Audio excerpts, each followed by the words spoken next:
grows on tree. They're kind of cute. You know, I'd be like... Oh, you know what kind... Okay, if you were to be any sea animal, what would you be? Manatee. It's a sea cow. I don't want to be here anymore. I want to be a sea anemone? I want to be a sea urchin. A sea urchin. Do you know that at cool. SeaWorld, I don't know if they do it anymore, but there was a tide pool place at SeaWorld, and you can actually go and hold them. I wanna go to one of those places where you can have the touch pools. That's what. Yeah. Yeah, I want. You could touch all the animals, and then there was really cool. You could pay $1 and get a little thing of smelt.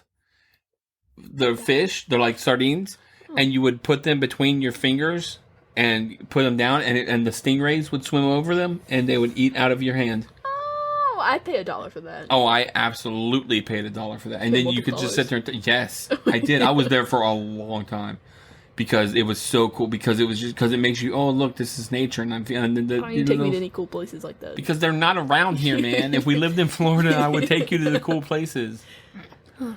I know. Sorry.